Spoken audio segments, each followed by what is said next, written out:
Bienvenue à nouveau, on est sur le plateau du Mehdi Talk Show. Aujourd'hui, une mission spéciale sans Mehdi, donc je suis chargé de le remplacer. Salut à toi Mehdi, si tu nous entends.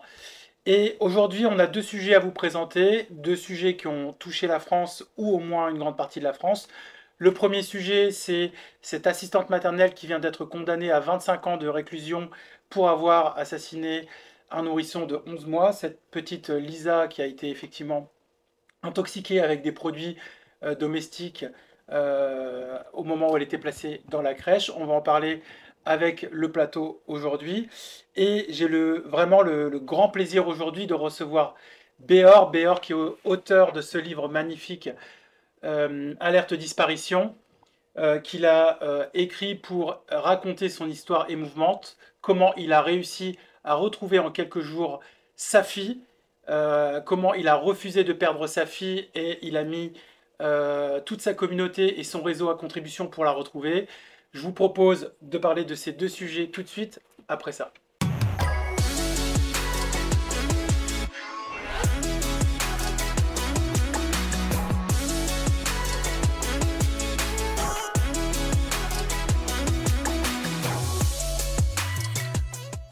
Alors, de retour sur le plateau, aujourd'hui, on va parler de notre premier sujet, le drame de la crèche, une histoire qui glace le sang. Avant d'entamer ce sujet, je vais faire un tour du plateau. Habituellement, on va procéder comme ça, et je commence par Abbas. Comment tu vas, Abbas? Très bien, très bien. Et Est-ce que toi? tu es prêt pour aujourd'hui, Comme d'habitude. pour parler de ces sujets un peu, voilà, un peu délicats, un peu Touchant. sensibles? Mm. D'accord. Notre deuxième chroniqueur, c'est Sofiane. Comment tu vas, Sofiane, Ça aujourd'hui? va et Ça va? toi? La forme? Tu vas bien? Parfait. T'as passé une bonne semaine? Alhamdoulilah. Rami, comment tu vas? Tu es chroniqueur et tu es journaliste sportif. Comment tu vas Ouais. aujourd'hui? Ouais, non, ça va. Un peu sujet sensible, mais ça va. Et toi? Ça va, très bien, merci. Béor, comment ça va? Très bien, très bien. Tu vas bien? Donc, Béor, je te présente. Alors, toi, tu as, de nombreux titres, hein. Tu es auteur, hein, je viens de le dire, mais tu es aussi entrepreneur, tu es réalisateur, tu es spécialiste des médias et tu es aussi fondateur du collectif Les Disparus Anonymes. Exactement. Bienvenue dans cette Merci émission. On est vraiment content de t'avoir aujourd'hui avec nous pour que tu nous racontes ton histoire. Mais avant, Béor, je voudrais qu'on parle de cette affaire.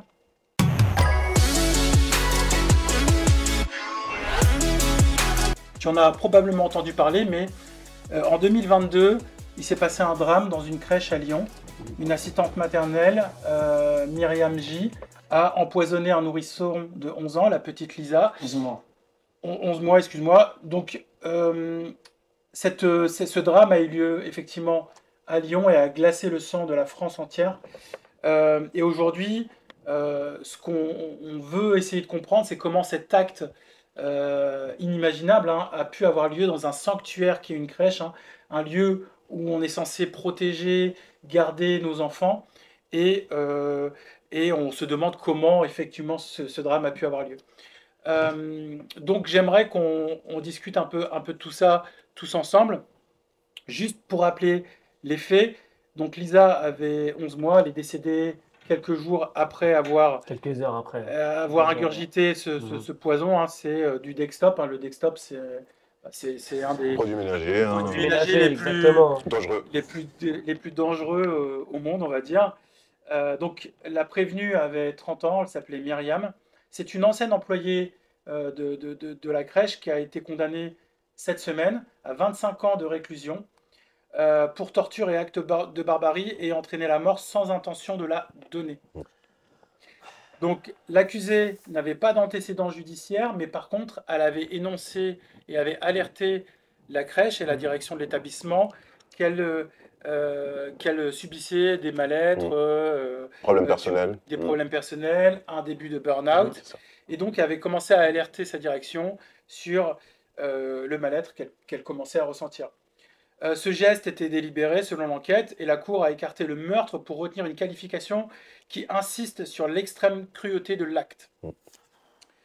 Et donc, les questions auxquelles va essayer de répondre, c'est comment un tel acte a pu se produire dans une crèche, quels signes n'ont pas été vus ou pris au sérieux, faut-il renforcer le suivi psychologique des professionnels de la petite enfance, et est-ce que la justice aujourd'hui a été à la hauteur de la réponse et de l'événement? Est-ce que tu veux commencer, Bass? Oui, c'est un sujet hyper sensible. Du coup, on a tous des enfants. À la base, quand on dépose nos enfants dans une crèche ou en centre de loisirs ou peu importe, on a confiance au système. Donc, à l'heure d'aujourd'hui, moi, ce que je constate, parce qu'il y a eu pas mal de faits identiques à ce sujet-là, on va dire que le recrutement, il est hyper important. Le recrutement, il est hyper important. Pourquoi? Parce que on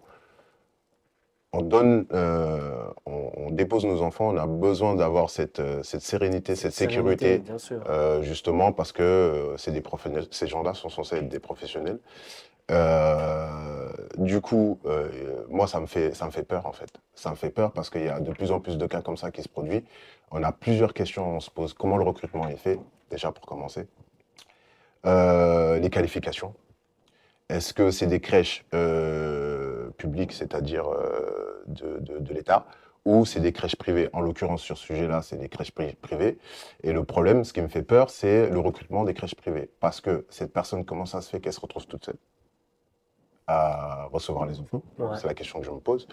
Au minimum, je pense que 2 personnes par accueil, c'est la base. Parce que ça se trouve, il y aurait une deuxième personne, ce problème n'aurait pas eu lieu. Yes, et avant de te redonner la parole, je voudrais qu'on lance la petite séquence qui résume un peu cette affaire. C'est parti. De 30 ans pour Myriam Jawen, l'employée de crèche qui a tué Lisa 11 mois en lui faisant boire du Destop. Nous attendons encore le verdict qui sera donné très bientôt, mais certains détails dans cette affaire me rendent folle. Premièrement, la directrice de la crèche People and Baby située dans le 3e arrondissement de Lyon, qui a depuis été fermée, Dieu merci, dit avoir fait une erreur de recrutement. Titulaire d'un CAP petite enfance, Myriam, 27 ans à l'époque des faits, a été décrite par ses collègues comme mal à l'aise avec les bébés et impatiente. Pas exactement les qualités qu'on recherche pour la garde d'enfants, mais ok. La défense aurait précisé que Myriam Jawen vivait une situation difficile au moment des faits, que sa fille avait été placée, qu'elle avait vécu une fausse couche et que son conjoint était incarcéré. Donc, effectivement, ce sujet, il est vraiment touchant. C'est glaçant, c'est glaçant. On a du mal à, effectivement, à À y accepter, croire. à trouver les mots. Je vais vous donner quelques chiffres. 17% des accidents de la vie courante chez les enfants entre 1 et 4 ans ont lieu dans des crèches ou des lieux d'enseignement. Mhm. C'est quand même C'est- c'est presque 20%. Ah Ah bah oui. C'est énorme. Deux enfants en sur... hausse. Et c'est en hausse. Et les accidents domestiques sont la première cause de mortalité chez ces mêmes enfants. Béor, qu'est-ce que ça t'inspire, ce drame? Déjà, se mettre un peu à la place des parents de l'enfant, parce que c'est vrai qu'on parle beaucoup de cette personne qui a commis cet acte qui est juste horrible. Parce que déjà, faire ça à un adulte, c'est quelque chose d'horrible, quoi. C'est quelque Ouais, chose bien qui sûr. Il n'y a pas de mots déjà.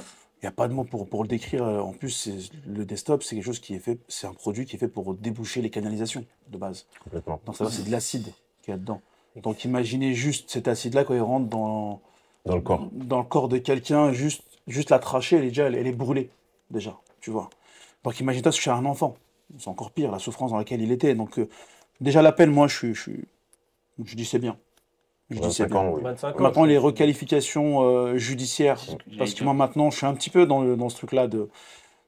La petite parenthèse, ça aurait été la même chose pour une personne qui s'appelle pas Myriam. Ça, c'est la question que je me suis posée en premier. La deuxième des choses, pour revenir un petit peu à ce cas de figure par rapport au fait qu'elle soit seule dans la crèche, ça, c'est un gros problème. Parce qu'à un moment, dans une crèche, tu n'as pas à accueillir tout seul un enfant. Parce que tu peux pas être à l'accueil et à la gestion des enfants derrière. C'est pas possible. C'est juste impossible. Après, moi, je suis quelqu'un de très... je vais un peu sur l'autre côté rapidement, juste la petite parenthèse. Pour moi, entre parenthèses, même un bébé de cet âge-là n'a rien à faire dans une crèche. C'est ce que moi, je pense. Je pense qu'il y a un temps qu'il faut donner à un enfant avant de pouvoir le mettre dans une crèche ou le mettre dans un centre ou autre, tu vois. Aujourd'hui, c'est 4 mois, hein, l'entrée à la crèche. Pour moi, c'est pas normal. C'est trop tôt, c'est trop tôt. Là, c'est un deuxième sujet. Et Ouais, ce c'est un qu'il est en train de dire, c'est un deuxième sujet qui est hyper important parce que moi, c'est ce que je pense c'est ce que je pense aujourd'hui. Un enfant qui vient de naître, qui a passé 9 mois dans le ventre de sa mère, on l'enlève de sa mère au bout de 4 mois, c'est un peu compliqué pour moi. C'est un peu compliqué pour moi en tant qu'adulte, mais pour l'enfant, c'est encore plus compliqué parce qu'il a encore besoin de sa mère. Bien sûr. Non, mais c'est pour ça que je dis que c'est trop pour tôt. moi, c'est pas bon parce qu'aujourd'hui, il y a tellement cette course-là vers le travail, retour, etc., etc. Non. Moi, je suis vraiment dans ce truc-là de. Je fais beaucoup d'interventions sur l'éducation, sur etc. Et moi, je vais d'un principe qu'un bébé, quand il naît, il a besoin de sa maman la première année C'est clair. minimum. Ouais, C'est minimum. Le temps, voilà, le temps qu'il marche, le C'est temps clair. qu'il soit un petit peu plus indépendant, le temps qu'il L'apprentissage. puisse Je suis manger, tu bien vois. d'accord. Et cet âge-là, c'est vraiment une période très charnière dans la Clé. vie d'un bébé. Ouais. C'est très, très important. Donc, C'est voilà, là où il y après, a ça, les c'est un bases. autre, voilà, après, c'est un autre sujet, c'est sûr. Franchement, ça, je suis d'accord avec toi, mais est-ce que les parents aussi, peut-être, ils n'ont pas le choix de laisser à cet âge-là? Bah, s'ils laissent, c'est qu'ils ont Parce que pas. c'est- peut-être c'est bien une peut-être au chose. niveau Ils ont financier, pas parce que peut-être ils sont responsabilité, je peut-être pense. dans la Alors, galère. Je vais Tu d'un principe comprends ce que très je veux dire? simple. Quand il s'agit d'un enfant, on a toujours le choix. Pour moi, je te dis la vérité, c'est pas une excuse. Hmm, D'accord? ok. Non, je- Voilà. parce que Non, mais ils ont une part de responsabilité. on peut Je- mettre. Je vais vous donner quelques chiffres, justement, c'est pour appuyer ce que vous dites. 56% des enfants sont gardés par leurs parents aujourd'hui. Mhm. 20% par les assistantes maternelles et 18% en crèche. Donc il y a les assistantes maternelles qui Oui, sont bien la sûr. nounou, etc. Et 18% en crèche. Donc la crèche, c'est vraiment le dernier niveau en termes de volume. Moi, je pense qu'il y a un mais quand facteur. quand on fait le calcul, ça veut dire que c'est du 50-50. C'est 56% pour 44%. Bah, moi, C'est du... tu as complètement raison. Mais moi, ce que je dis, assistante maternelle et crèche, pour moi, on isole l'enfant de la maman. C'est ça. C'est C'est pour ça dans que je dis ce c'est du Mais moi, 50-50. mais tu C'est sais pour qu'il y, ça il y a un facteur qui a été très enlevé ces derniers temps, depuis pas mal d'années, on va dire, je sais même pas ces derniers temps, c'est le facteur des grands-parents. Mm. Les gens donnent de moins en moins les enfants à leurs parents. Et ça, je trouve ça dommage parce que les grands-parents peuvent apporter énormément. Complètement. Moi, j'ai été Après, ça reste élevé une partie de familial. ma vie par. Ouais. Moi, j'ai été élevé une partie de ma vie par ma grand-mère parce que ma mère était encore à l'école à ce moment-là quand je suis venu au monde. Et ça m'a apporté énormément de choses. Mon grand-père aussi, de l'autre côté, en Algérie, c'était la même chose. Mes grands-parents aujourd'hui, même à mon âge, je me souviens très très bien des phrases qu'ils me donnaient quand j'étais petit parce que ça m'a forgé, ça m'a apporté un plus. Je préfère que ce soit les parents qui s'occupent de leurs petits-enfants que ça soit une Oui, bien sûr. Ça reste dans le cadre familial. Ça reste dans le corps familial, bien Mais sûr. on va reprendre après le sujet, mais je reviens à ce que tu es en train de dire. Aujourd'hui, où est la place des grands-parents? Bien sûr. À mon avis, je Dans pense une famille. que aujourd'hui, c'est générationnel. Je pense que c'est quelque chose de génération. Ça, c'est à notre génération, à nous. Moi, j'étais comme Béor, j'étais gardé par mes grands-parents. C'était ma grand-mère, mon grand-père qui m'ont amené à l'école ou qui Quelque chose de normal. alors qu'ils ne savaient pas parler Bien français. sûr, hein. bien sûr, mais ça Mais veut rien dire. c'est hein. eux Ça veut rien dire. qui m'ont éduqué, qui ont tout fait. Et maintenant, quand tu vois les jeunes de maintenant, c'est pas comme ça. Alors, est-ce qu'il n'y a pas un... Quand on voit les chiffres que tu as cités, C'est énorme. hein. c'est énorme. De rien, C'est du ouais, 50-50. Bien sûr. Est-ce qu'il n'y a pas aussi un fait sociétal qui fait que effectivement les femmes et les jeunes mariés en fait sont de plus en plus citadins et sont plus éloignés des grands-parents Oui, complètement. et ils aussi. ont moins la possibilité de donner les enfants et de confier leurs enfants à leurs grands-parents et la crèche c'est la seule alternative qu'ils ont pour continuer à travailler et maintenir une activité. Le problème aujourd'hui, c'est quoi? C'est que le travail et l'argent devient plus important que la famille. Ça devient l'oxygène C'est en pour ça fait. que je Alors, dis. alors, c'est une fatalité, enfin, c'est un moyen, c'est pas une fatalité. Le travail, c'est l'argent, en fait, en gros, aujourd'hui, pour subvenir à nos besoins. Je vais complètement dans ton sens. On n'est pas, pour moi, personnellement, moi, je sais que ma fille, quand elle est née, j'ai fait le choix hein, de laisser sa mère l'élever pendant 3 ans. Alors, C'est ce que derrière, je de fais l'autre aussi, côté, j'ai assumé, j'avais pas le choix. Mais au moins, je vois que ma fille a un équilibre. Mais bien sûr, C'est un choix super personnel, important. hein. C'est Mais très, ça, très t'as important. fait un choix. C'est Comme un il choix a dit personnel. Bord, il y a toujours C'est le un choix qu'il faut faire. Je pense aujourd'hui, il faut vraiment remettre. Le problème aujourd'hui, c'est qu'il faut vraiment remettre non seulement la famille au milieu de la maison, et le côté aussi avoir une foi. Mhm, Parce que, mine de rien, avoir la foi, avoir une religion dans sa vie, c'est un but. bien On se sûr. donne et c'est un but, et c'est quelque chose qui consolide un foyer. Donc c'est pour ça, aujourd'hui, c'est très important que la maman élève l'enfant, mais avec un gros soutien du papa aussi. Bien Parce que sûr. c'est un travail à deux. Bien sûr. Faut- Bien sûr. Il faut pas aller dans un C'est un truc où on binôme. dit non, c'est maman, papa il a travaillé, ramène d'oseille, maman elle s'occupe de la maison. Non, C'est un équilibre. c'est un équilibre qu'il faut avoir. Aujourd'hui, c'est une éducation qui est vraiment qui est des deux. Bien sûr. Tu vois, parce que moi je vis d'un principe, il est très simple. Quand un homme il se marie avec une femme, autant l'homme il éduque sa femme et la femme elle éduque son mari. Sûr. Et dans l'autre sens aussi, quand on dit on éduque nos enfants, il faut pas se tromper sur quelque chose. C'est que nos enfants nous éduquent aussi. Parce Exactement. qu'ils nous apprennent la vie. Donc Exactement. automatiquement, Ah oui. ils nous éduquent. On apprend avec eux. Bien Voilà, sûr. donc du On coup, apprend si avec les gens, et les problèmes des gens, c'est qu'ils ont perdu ce truc-là. Aujourd'hui, j'ai beaucoup de parents que moi je vois, de par ce que je fais avec les disparitions, il y a beaucoup de parents, ils me font une remarque en me disant oui, mais le prof, il m'a dit ça, il m'a dit ça. Mais c'est pas au prof de dire ça. Le professeur à l'école, il est là pour éduquer ton Enseigner. enfant pour l'instruire, Exactement. pas pour l'éduquer. Non, c'est- Ça, c'est Ça, différent. il y a deux choses C'est différentes, deux bien choses sûr. différentes. Toi, tu dois éduquer ton gosse. Mais par contre, à l'école, il doit être instruit. Il va à l'école pour apprendre des choses. Il va pas à l'école pour qu'on l'éduque. Tu comprends? Donc c'est pour ça que les gens, ils sont un peu perdus. Parce qu'on leur a fait comprendre dans leur quotidien que l'école doit être le modèle à suivre pour leur enfant dans leur éducation. Non, l'école n'a jamais fait de nous des hommes, l'école. Ah bah non, bah L'école non. nous a En fait, appris il des joue sur choses. cette nuance. Oui, ils jouent sur cette Il nuance. joue sur cette Bah, ne nuance. serait-ce que le nom, hein, l'éducation nationale, moi Voilà. j'aurais plutôt entendu, enfin j'aurais préféré Instruction entendre et l'instruction ou l'enseignement national. Exactement, Autre chose. oui, ça Ils sont là aurait pour, été- ils ça sont aurait là été pour, plus logique. exactement, ils C'est sont ça. là pour Et enseigner. sachant en plus qu'aujourd'hui, malheureusement, les écoles en France sont des écoles de mémorisation Exactement. que de Ah compréhension. bah Ça veut dire qu'on envoie les meilleurs de la classe dans une école. Maintenant, quand je regarde maintenant dans les interventions que je fais, les meilleures notes de l'école, c'est ceux qui ont une bonne mémoire. C'est pas ceux qui comprennent. Exactement. Tu vois. Donc il y a tout ça qui se rejoint en vrai. On est parti de la crèche, on en est arrivé là parce que tout ça, c'est un tout. C'est un lien. C'est pas un truc qu'on cycle, sort d'un bien sujet. sûr. C'est juste que c'est un lien. tout ça, Oui, c'est lié. C'est un cercle. Et Ça, donc, c'est- et donc maintenant, la question qu'on peut se poser, c'est est-ce qu'il y a eu des contrôles dans cette crèche? Mais on peut se poser aussi la question de manière plus générale et plus globale, comment sont effectués Les recrutements. les systèmes de contrôle Recrutement, c'est ce que dans je les Tu vas même crèches? pas loin juste sur les recrutements. Tu vas juste sur le côté où, à la signaler qu'elle n'allait pas bien, on n'a pas pris ça En considération. Déjà. considération. Donc à partir de ce moment-là, déjà, c'est la faute, entre parenthèses, je ne vais pas minimiser ce qu'elle a fait, mais c'est aussi la faute de la crèche en elle-même. Parce que quand tu as la responsabilité d'avoir une personne qui doit s'occuper d'enfants, du moment où elle te dit je suis pas bien, Ouais, Tout de faut suite, bam. tout de suite. On met de tout de côté, suite, de tu base. vois. Et donc, il y a 4 aujourd'hui instances qui sont chargées de recruter les crèches et les centres d'accueil des enfants. Vous avez la protection maternelle infantile qu'on appelle la PMI. PMI. Donc cette structure, elle dépend du conseil départemental. La direction de la solidarité et de la cohésion sociale, donc surtout pour les établissements gérés par des structures privées ou associatives. L'ARS, donc l'Agence régionale de santé, intervient pour des contrôles liés à la santé publique notamment. Et on a la CAF pour faire des interventions dans le cadre du financement de la structure. Et donc, est-ce qu'on peut dire qu'il y a eu un échec, en tout cas pour ce cas précis, de contrôle, de surveillance? Alors, ils étaient là avant C'est l'incident. sûr. Alors, ils sont chargés de faire des contrôles. Alors, comment ont lieu les contrôles et à quelle fréquence? J'ai aussi quelques informations à vous donner là-dessus. Il y a des contrôles préalables à l'ouverture d'une crèche. Donc, ça, c'est le travail de la PMI.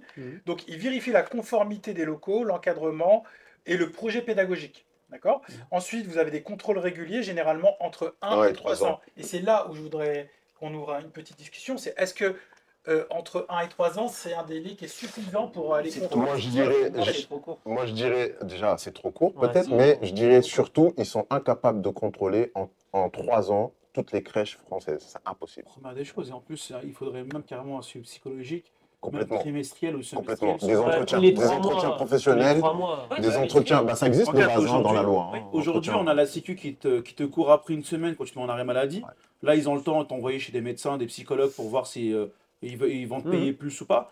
Donc, ils peuvent très bien s'organiser pour pouvoir mettre à disposition des psychologues qui vont pouvoir... Des psychologues, oui, des entretiens, c'est ce que je disais, professionnels, des entretiens individuels, c'est super important. Moi, j'étais formé là-dessus.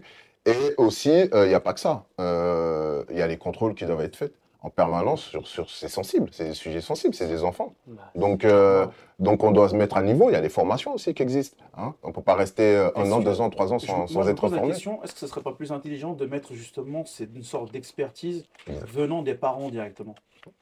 Je pense que ce serait un truc qui serait... C'est-à-dire ça, c'est. Ouais, avoir une ouais. sorte de, je sais pas, une sorte d'application où les parents peuvent, entre parenthèses, noter ou signaler des choses via une application qui va faire descendre, entre parenthèses, une note sur une crèche. Ils envoient par Et exemple une par fois que mail. la note, voilà, une fois que la note, elle descend Déclencher en en contrôle. contrôle. Automatiquement, Une alerte C'est et une après- idée, c'est quelque chose qui n'est pas bête. hein. C'est une application, tu suggères une application qui aurait une fonction de signalement quelque C'est part? exactement. C'est-à-dire que les parents, entre parenthèses, quand ils viennent déposer leurs enfants, s'ils voient des anomalies, qu'ils le mettent sur l'application directement. C'est une bonne idée. Automatiquement, sur l'application, il y a un système de points avec 5 étoiles, par exemple. Et dès que ça arrive sur 3,5 ou du 3, Ça déclenche. là, il y a un Même- signalement qui est fait Ouais. automatiquement via l'application aux autorités qui sont compétentes pour faire les contrôles. En fait, Et là, il y a un contrôle. c'est un Ça, style- ça, c'est un ça, style ça, de c'est Airbnb, excellent ce c'est que un tu style dis, de hein. Airbnb, mais Bah, ça pour existe. Ça serait une bonne idée. Exactement. C'est exactement ça. Et moi, je suis en train de dire, je suis en train de penser à l'affaire là. C'est quand même une maman qui est venue, qui a déclenché l'alerte. C'est-à-dire que là, on est vraiment en sujet là-dessus. Ça veut dire que la petite, elle aurait pu mourir dans la crèche, mais c'est une maman qui est rentrée à l'intérieur, qui a déclenché. Moi, je me pose encore la question, et c'est inadmissible pour moi qu'il n'y ait qu'une personne à l'accueil. Ça, c'est pas possible, C'est pas c'est normal, bien sûr. intolérable, ça ne passe pas. C'est pour ça que je disais que par rapport à cette application-là, c'est un truc qui pourrait se faire un jour. C'est vraiment. Là, ce qui va être bien, c'est que même les crèches en elles-mêmes, via cette note, s'ils doivent perdre des subventions ou perdre une labellisation, si ça existe, je ne sais pas si ça existe au niveau des crèches, est-ce que ça va justement pas les motiver à être Ah oui, possible. Au-dessus droit, aussi oui, reconnaissants, tu vois. Possible. Et j'ai une autre question aussi que je me pose, c'est, juste pour terminer, la crèche n'a pas été impliquée dans cette histoire-là. Mais il y a une responsabilité au niveau du recrutement. Donc je me pose la question. Déjà, il est là. Hormis du Déjà, recrutement, le il faut dire produit. qu'elle a signalé Le qu'on allait produit, pas déjà, bien. ça. Déjà, Ça, pour moi, il y a une grosse responsabilité. engagée. Ouais. Le truc, le fait qu'elle a signalé qu'elle n'était pas bien et que dans son dossier aussi, il y a écrit qu'elle n'était pas bien psychologiquement et qu'ensuite elle trouve le moyen de quand même encore être à la crèche, c'est qu'il y a un problème. Vous vous rendez compte que c'est parce que Dernier mot. vous vous rendez compte que c'est parce que la petite, elle pleurait trop. Ouais, c'est ce que Vous Vous vous j'allais rendez dire. compte c'est ça. de la gravité de la chose. C'est parce que la petite, elle pleurait trop qu'elle lui a donné du desktop. C'est lunaire. C'est n'importe qui en fait. Alors merci pour ce sujet. Cette émission est diffusée sur YouTube. N'hésitez pas à mettre en commentaire vos réflexions afin de nous les partager. On va passer au deuxième sujet avec notre invité Béor tout de suite après cette pause.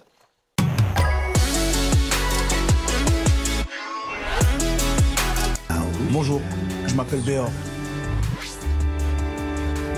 En janvier 2019, ma fille a été enlevée, séquestrée par un jeune schizophrène. Je l'ai retrouvée 2 jours et demi après avec mes amis, sans l'aide de la police.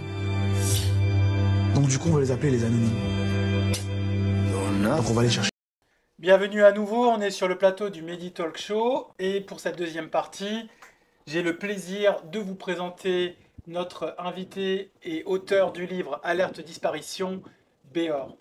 Donc Béor, notre invité, on est très heureux de l'avoir aujourd'hui, va nous raconter son histoire. Hein. Béor, c'est quelqu'un que vous avez probablement vu sur les réseaux et pour cause, il a réussi à mobiliser son réseau personnel, mais aussi une communauté sur les réseaux sociaux pour réussir à retrouver sa fille disparue en quelques jours. Bonjour Béor, comment tu vas? Ça va très bien. Ça va bien? Très, très. Béor, je t'ai écrit un petit texte pour te lancer D'accord. et je vais te le lire. Donc, je l'ai intitulé Béor, l'homme qui a refusé de perdre sa fille. Quand sa fille disparaît, Béor ne cède pas à la panique. Il entre en guerre contre le temps, contre les probabilités, contre le silence et la lenteur des institutions.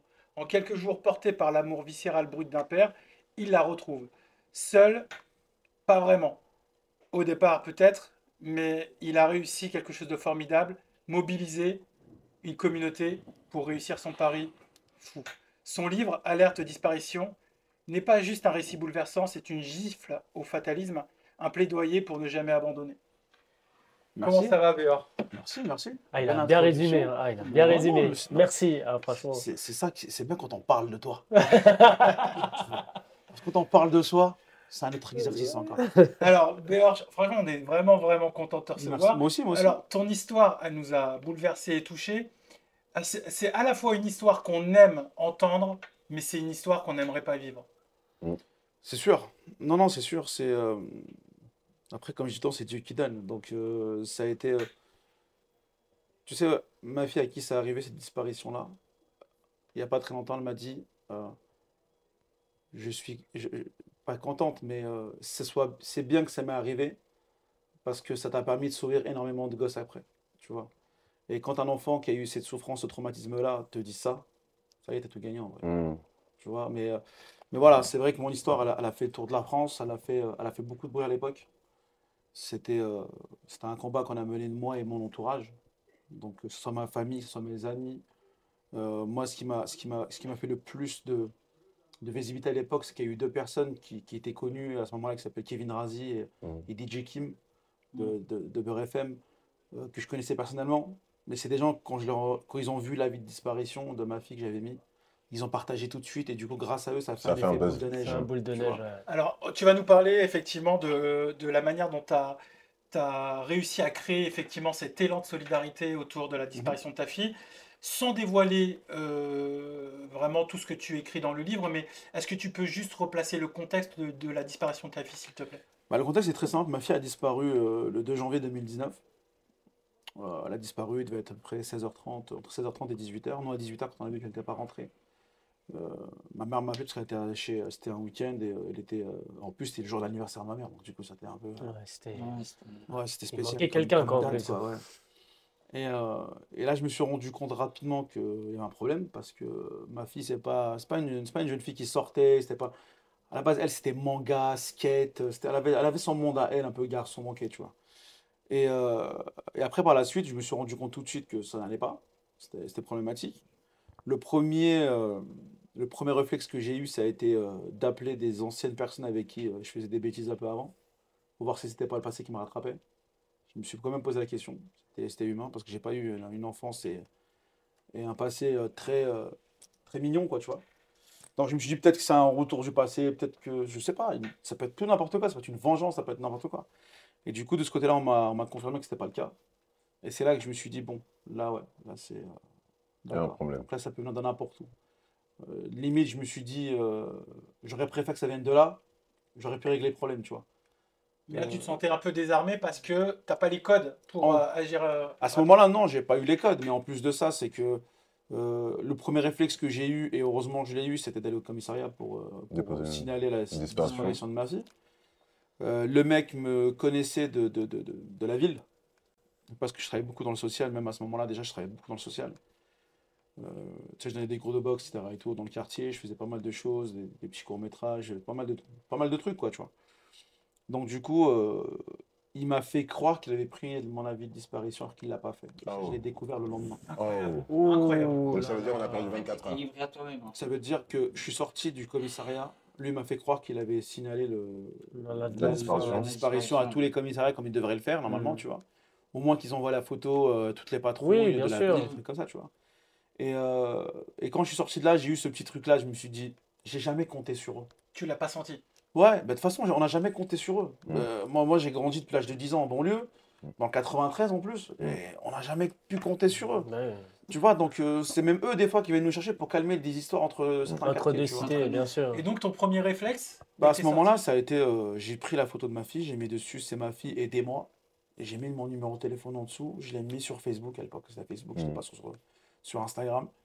Et, Ça et fait le entre tour. 21h30, 22h, quand j'ai mis le post, à 2-3 heures du matin, il devait être entre 40 et 50 voitures à la chercher.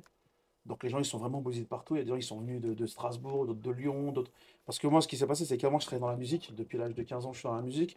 Et j'ai fait le tour de France avec la musique. Donc du coup, je connais du monde un peu partout en Mm. France grâce à ça, tu vois. Donc ceux qui ont vu que c'était ma fille qui avait disparu, ils n'ont Ouais, pas ils hésité sont- tout de suite. Ils ont pris leur voiture, ils sont montés à Paris. Et du coup, on s'est retrouvé avec énormément de flics sur le quartier. Donc après, il a fallu sectoriser on a fait vraiment par secteur, quoi. Donc il a fallu Ouais, que vous je étiez dispatche organisé. les équipes. Mm. Bah, il a fallu que je m'organise rapidement. Ça veut dire que ceux qui devaient être diplomates, je les ai envoyés là où il fallait avoir de la diplomatie, il fallait parler Mm. tranquillement. Mais ceux là où Les il bonnes fallait. personnes au bon endroit. Voilà. Mm. Et tous ceux qui devaient.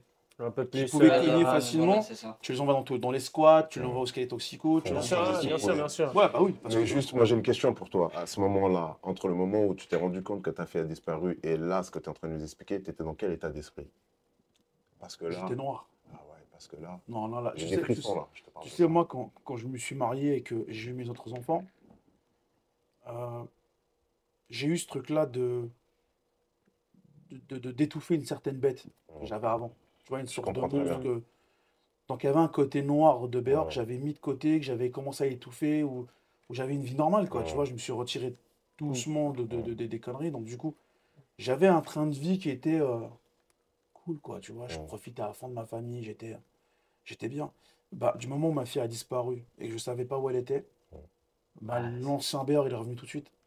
Donc là, à ce moment-là, j'avais plus de principe. C'est les j'avais pas réflexes qui sont. C'est l'instinct de Tu vois, survie. C'est revenu, tu mais vois, du c'est revenu coup- tout de suite. Mais du coup, est-ce que ce profil que tu avais enfui, il t'a pas aidé à Heureusement, gagner de non, l'énergie, heureusement à qu'il est, être, non, heureusement qu'il est revenu. Mm. Parce que c'est celui-là qui a tout fait. C'est le réseau qui s'est mis en place. En plus, les gens qui étaient avec moi, la même chose. Il y en a, ils ont risqué d'aller repartir en prison parce que, bon, après, les gens qui sont venus m'aider, il y en a beaucoup qui étaient dans des Saint-Olar, des gens il y en avait même qui étaient sous contrôle judiciaire. C'est-à-dire qu'ils seraient fait attraper avec moi, ils seraient partis en prison tout de suite, quoi, tu vois. Mais c'est des gens qui m'ont toujours respecté, que j'ai toujours respecté. Ils sont et très que- proches de toi. Bien sûr. Ah ouais, il y en avait un, il aurait pu repartir pour 20 ans de ballon, quoi, tu vois. Mm. Et à ce moment-là, quand il est venu, parce qu'on avait fait un truc qui était assez grave, tu vois, et quand il a su que j'allais le faire, je l'ai prévenu. Il m'a dit, j'arrive. Quand je l'ai vu, je lui dis, t'es sûr? Il me dit, ouais, c'est bon, je vais pas avec ma femme, y a pas de problème. Si je dois tomber, je retombe. Mm. Pour la petite, tu vois. Donc c'est ce genre de personnes-là qui ont fait que. C'est une certaine fraternité. Bien sûr. Mais ça, tu vas le trouver nulle part ailleurs que chez nous. Tu vois. Franchement, Et c'est donc, magnifique. j'ai envie de te poser une question, c'est effectivement, tu es sorti du commissariat, tu l'as pas senti, tu as pris les choses en main, et qu'a fait aujourd'hui, enfin, qu'a fait quelques secondes après que toi, tu t'es organisé, l'institution policière, quand ils ont été témoins de cette organisation, est-ce qu'ils t'ont aidé, ils t'ont apporté de la logistique? Tu sais, indirectement, le fait est que je sois parti au commissariat, Ça ça t'a m'a aidé. protégé pour Ça la t'a suite. aidé. Tu comprends? Parce que T'as c'est là que fait tu vois t'as l'inaction. fait la démarche. Ouais, tu vois juste l'inaction totale. Parce que le lendemain, on a eu une piste dans le 19e arrondissement. Quand je suis parti au commissariat du 19e arrondissement le lendemain, donc 24 heures après, vraiment 24 heures après, euh, le flic il m'a dit, il n'y a aucun avis de recherche sur ta vie. C'est là que j'ai compris vraiment qu'il n'y a pas eu, ça n'a pas été fait sur. Mais quelle est ta réaction quand tu l'as su? Franchement, j'étais même pas étonné. J'étais même pas étonné. Et en plus, le pire, c'est que le flic qui était en face de moi, parce qu'on cherchait quelqu'un dans le 19e arrondissement qu'on ne trouvait pas, donc du coup, je suis parti les voir en leur disant, voilà, on sait que cette personne-là est impliquée dans la disparition de ma fille, etc., etc., et tout. Le mec, il ne peut pas me donner l'adresse de la personne ni rien. T'avais Mais, un nom à ce moment-là? Ouais, ouais, j'avais un nom, ouais. Et le problème et après, ce qui s'est passé, c'est il m'a dit une phrase, elle était. Alors, il m'a dit deux phrases qui m'ont interpellé tout de suite. La première, il m'a dit quoi? Il m'a dit ce que tu as fait en 24 heures, mes collègues auraient mis 3 mois à le faire. C'est une dinguerie. Déjà, première des C'est une choses. réalité. Hein. Et là, c'est un policier C'est qui bon, me dit par rapport à ses collègues. Et Il me ça, dit ce que tu viens de faire en 24 Et heures. t'as Parce dit ça, c'est par rapport à leur procédure? Ouais, bah non, parce que moi, je lui ai ramené par plein de rapport à preuves. Je lui ai dit, on a fait ça, on a fait ci, on a fait ça. Donc, à partir de là, on a trouvé ça. Non. Tu vois, on a vraiment ramené un Ouais, truc, ouais, tu bah, vois. Et le mec, il m'a dit ce que vous avez fait en 24 heures, là, mes collègues l'auraient fait en 3 mois. Après, en plus, le pire, après, c'est il vient avec moi à l'extérieur pour m'accompagner. Parce ok. que celui-là, il était vraiment gentil, ce flic-là, tu vois. Lui, il a vraiment fait les choses. Il m'a accompagné à l'extérieur. Va chercher Et ta quand fille. on est sorti, il y avait pratiquement entre 10 et 15 voitures devant. Et le commissariat du 19e, quand tu rentres, c'est une impasse. Oui, c'est vrai. Au bout, c'est un C'est un rond-point. rond-point. Ouais, ouais. C'est Tu vois, vrai. et tu refais demi-tour. Et du coup, il y avait entre 10 et 15 bagnoles en face. Et à ce moment, il y avait encore Vigipirate. Donc, du coup, il y avait Mm. quoi le flic avec devant Ouais, le commissariat, tu vois. Et le flic qui sort, il y avait moi et Cassandra, on sortait du commissariat. Il lui dit, c'est quoi tous ces véhicules? Et le mec, il lui dit quoi? Il dit, bah, ils sont avec monsieur. En parlant de moi. Mhm. Et le flic, il me sort une phrase, il me dit, tu sais quoi? Il m'a dit, t'as plus d'effectifs que nous. C'est grave. Hein, de dire En ça. gros, il est en train de te dire, va chercher ta fille. Bien sûr. Il m'a dit, vous avez plus d'effectifs. Là, t'as plus d'hommes que le commissariat. Est-ce que du tu as 19e. senti est-ce que tu as senti en mode je te donne carte blanche pour aller chercher ta fille? Non, je l'ai même pas Ouais, senti. je Mais de vois toute Ça façon, comme je ça. te dis- Mais t'as compris ce que je Je veux ne dire? dirai pas ça, Mais- mais continue non, ce que non, tu pas, fais. mais Ouais. Je l'ai même pas senti et j'ai envie de te dire, j'ai pas besoin d'une. Exactement. quelqu'un qui me Ouais, de dise, toute façon, ta carte blanche. Je l'ai, quoi qu'il arrive. Je t'ai dit, on a fait tellement de choses. On a fait tellement de choses pendant ce temps, sur laps de temps, parce qu'elle avait disparu, Mhm. et que. Il y a des flics qui ont entendu parler de ce qu'on a fait, mais ils n'ont rien fait. Moi, j'ai envie de te dire, j'ai envie Tu vois de te poser une question, c'est super important pour moi. À partir du moment où tu as logé ta fille, tu as localisé ta fille, comment ça s'est passé? Après, c'est la 3e saga. Parce que à la base, nous, on a trouvé. Parce que les flics, c'était une saga, c'était une trilogie. Ouais. Donc, il y a eu la première. Le premier, c'était le commissariat de 93. Après, c'était le 19e. Mhm. Et après, ça a été celui d'Épinal. Là où j'ai D'accord. trouvé ma fille. D'accord. Donc, du coup, moi, à 9h, 8h30, 8h40, à peu près du matin, quand j'ai retrouvé ma fille, j'ai l'information que ma fille est bien là-bas. Elle est à Épinal, elle est séquestrée à Épinal. Du coup, moi, qu'est-ce que je fais? C'est que, vu qu'Épinal, c'est à 4h, j'ai le père du jeune homme qui est au téléphone qui me dit, allez-y, parce que mon fils, il est schizophrène. Ils D'accord. prend des cachetons. D'accord. Votre fille, elle est en danger, il faut y aller. Excuse-moi. Donc, du coup, moi, le premier réflexe que je fais, vu que j'ai 3-4 heures de truc, T'as appelé. j'appelle le commissariat Commissariat d'Épinal. Donc, du coup, je leur explique la situation. Ils me disent qu'il est connu des services de police, etc. etc. Donc on envoie une patrouille. Ça, c'était à 9h du matin, pile poil, que j'ai le commissariat. À 9h30 pile, donc je vois mon truc, les commissaires me rappellent et me disent on a envoyé une patrouille, ils ont frappé à la porte et les personnes ils sont reparties. C'est les En fait, la clochards. question que, Tu vois? Ah ouais, la ouais. question que j'ai envie de poser, c'est une fois que tu as retrouvé ta fille, le système judiciaire, ils t'ont pas, se sont pas excusés, ils t'ont pas adressé le Alors, mot. regarde, tu veux savoir à Parce que quel vois- t'es venu vers eux en premier, t'as fait la démarche d'aller vers eux, ils ont rien. Non, ils ont juste. Ils ont rappelé, je crois, 2-3 mois après. Ah, ils ont quand même mis 3 mois pour. Ouais, 3 mois après. 2 ou 3 mois après, ils m'ont rappelé pour me dire est-ce que j'ai des nouvelles de ma fille? Des nouvelles. Des nouvelles de ma fille, ouais. Ils savaient même pas que je l'avais retrouvée parce que bon, après, moi je suis pas parti les voir. Incroyable. Seulement des nouvelles. Ouais, des nouvelles. Incroyable. Et tu sais, Ça, quand j'ai c'est- retrouvé ma fille, Ouais. je venais de passer 3 jours. Déjà, c'était un cauchemar. J'ai pas dormi, j'ai pas mangé. Donc, du coup, quand j'ai récupéré ma fille elle a été sécurisée dessus dans la voiture. Moi, j'avais affaire avec le mec. Et quand je suis rentré dans la voiture, j'ai pris ma fille dans mes bras. La première phrase qu'elle me dit, je savais que t'allais venir me Le chercher. soulagement, ouais. Ouais, Je c'est savais bon. que t'allais venir me chercher. Mais là, par contre, tu vois, la fatigue de ces journées-là où j'ai Bien pas sûr. dormi, Ouais, dès que tu es dans tes bras, Les ça. insomnies, c'est tombé d'un coup. Bah oui, Ça veut c'est dire que là, je te sûr. promets que T'as eu un soulagement. je l'ai tout pris dans lâché. mes bras. T'as tout lâché. Tu sais, mon téléphone était dans ma main. T'as- Mon bras, il a lâché tout. Tu sais, mon bras, il a fait Ah ça. oui. Mais j'ai même pas contrôlé. Hein. C'est pas genre, je me suis dit, Oui, c'est non, bon. mais Mon bras, il est tombé tout seul. c'est Imagine-toi. psychologique. Et après, par la suite, ce qui s'est passé, c'est que après, on est parti de là-bas parce qu'il fallait rentrer à Paris Ah après. bah, Et, il y a de la route encore. et on s'arrête au bout d'une heure. On voulait prendre à manger, donc du coup, on s'arrête. On va même pas une heure. Non, j'ai n'importe quoi. Ça, c'était après. La première fois qu'on s'est arrêté, c'était vraiment dans un centre commercial dans Épinal. Du coup, Totoche, il me dit ouais, je sais pas si ta femme, mais moi j'ai la dalle. Donc, Totoche, à ce moment-là, c'était un 30 tonnes. On les mettra en manger, moi et lui, tu vois. Donc, du coup, on sort du véhicule, on est dans un centre commercial, on se gare, on va vers la porte, et là, tu vois, il y a 4 flics devant la porte. Ok. Ils nous regardent. Ouais. Moi, je tiens ma fille dans mes bras comme ça. Ils nous regardent, ils ont même pas reconnu que ma fille était disparue. C'est incroyable. Incroyable. C'est incroyable. En C'est fait, c'est incroyable. ça qui me choque le plus. Moi, je suis en train de me dire aussi, tu sais, parce que là, je te suis, j'écoute ton histoire. Il y a beaucoup de parents qui sont dans ces situations. Et beaucoup. Moi, j'en connais. Moi, je suis éducateur aussi. J'ai un club avec les amis et j'ai beaucoup de sujets comme ça. Qu'est-ce qu'il faut faire? Parce que ça paraît à n'importe qui. Que devons-nous faire en dehors en tant que parent, je parle, hein, on va au commissariat, quoi, en dehors de ça. Qu'est-ce que tu nous conseilles de faire en priorité quand on a une disparition de nos enfants, de nos neveux, nos Alors, nièces, peu importe. Il y a un truc qu'il faut comprendre. En France, tu ne peux pas déclarer un enfant disparu avant 24 Je heures sais. pour un enfant et 48 heures pour un adulte. Ouais. Il faut comprendre une chose. Il y a une règle qui est très très simple, qui est très importante. C'est à partir du point de disparition, d'accord, du point où l'enfant a D'accord. disparu, les heures les plus importantes, c'est celles qui vous séparent du point de disparition à la première frontière. D'accord. Donc à Paris, c'est entre 3 et 4 heures par rapport à la Belgique. Belgique, ok. D'accord. Si tu es à Annecy, c'est une demi-heure. Suisse, ça y est, il est parti. Donc ça, c'est les premières heures. Quand un enfant il disparaît, il faut d'abord être déclaré pour vous protéger, ça c'est une première chose. Et après, il faut contacter la LDA. Pour ceux qui ne connaissent pas la Je ne LDA, connais pas du tout. d'accord, pour ceux qui ne connaissent pas, il faut vraiment aller dans la chambre de l'enfant et D'accord. tout fouiller. Il faut tout retourner. Il ne faut pas vous prendre la Ouais, le non, moindre c'est indice, principe. Non. Et les histoires de c'est réservé aux gosses, t'as pas le droit. Jamais Non, de la il n'y a vie. pas il n'y a pas de réservé. Mm. Moi, j'ai envie de fouiller la chambre de mes C'est les enfants. réflexes je qu'il la faut fouille. avoir. Ok. Il faut fouiller, il faut aller voir, il faut fouiller les réseaux sociaux, il faut tout.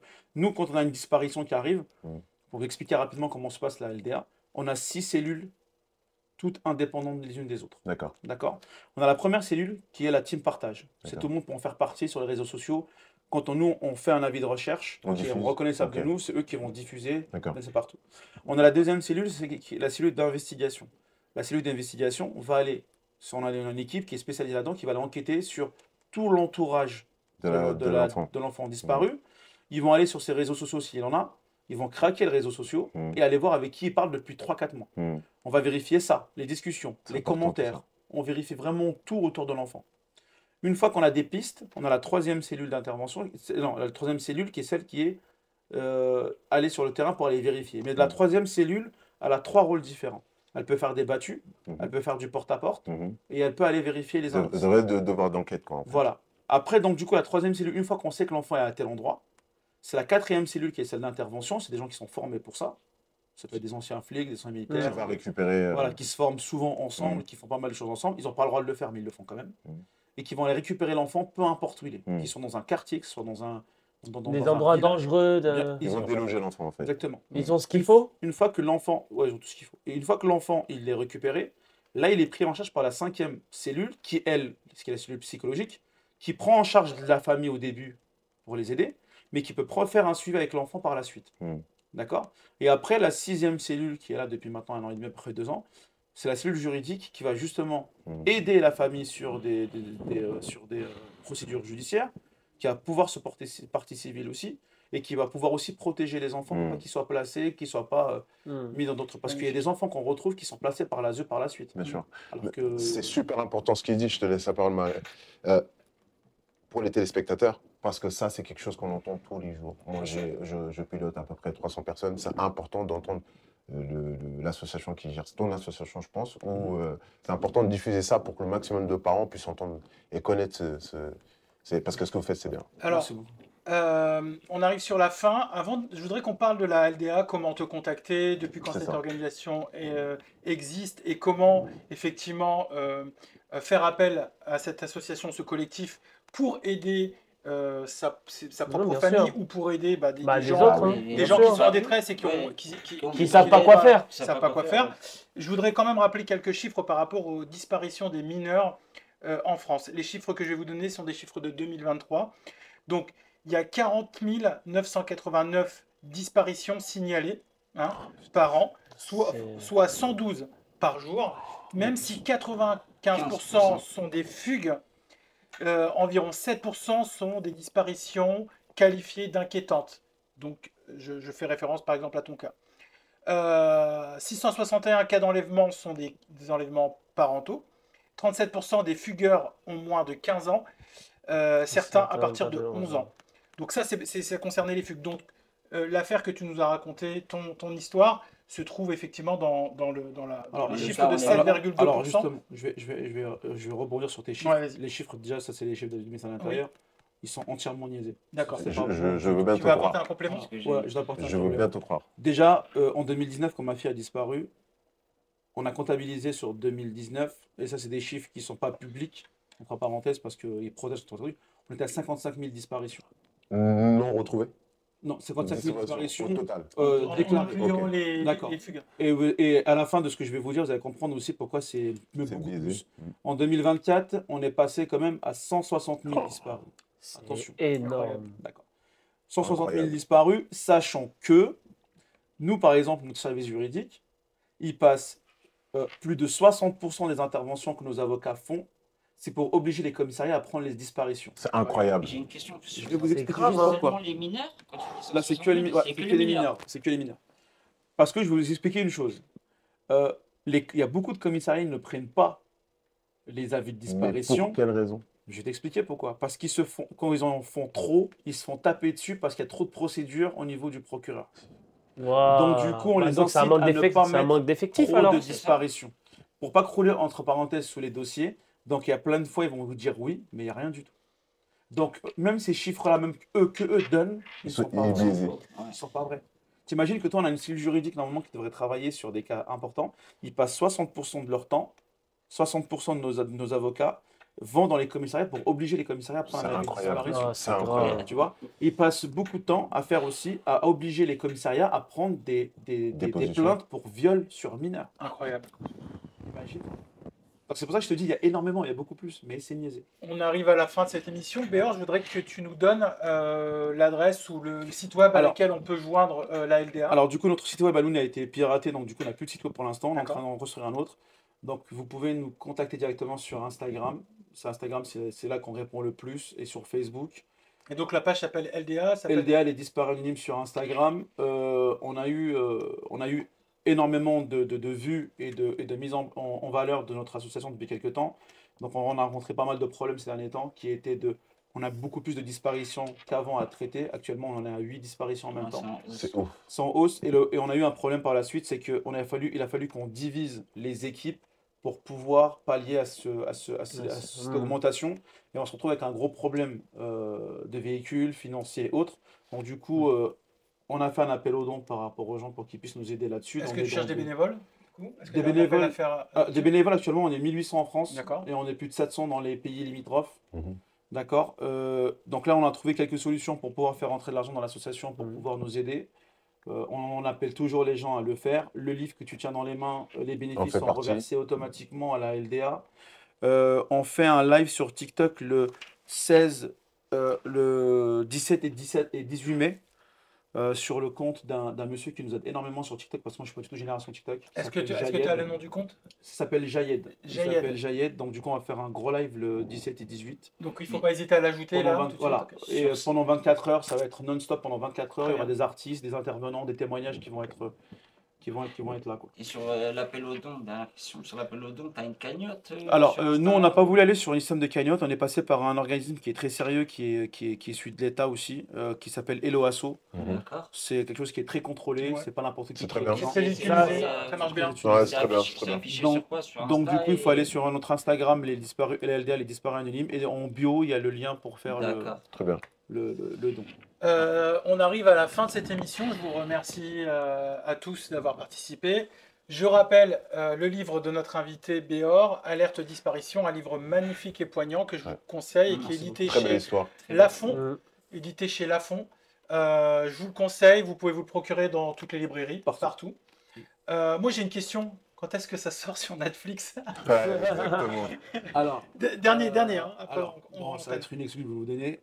Donc, il y a déjà une série qui est sortie sur M6 sur mon histoire, mais c'est vrai qu'elle a été modifiée quand même pour que ça rentre dans les cases de M6. Ouais. Mais là, on est en train de préparer un long métrage qui va être très très réaliste. Super, donc ça sera, bonne nouvelle. Je pense, dans les salons. En indépendant, je veux dire. Ouais. Avec des gens de la street. La street. Je vous remercie à tous et toutes d'avoir participé à l'émission. Je vous remercie de l'avoir regardé. Je salue Mehdi à l'antenne. Et je vous dis à la prochaine, à bientôt sur le Mehdi Talk Show. À bientôt, merci. Ciao. Ciao.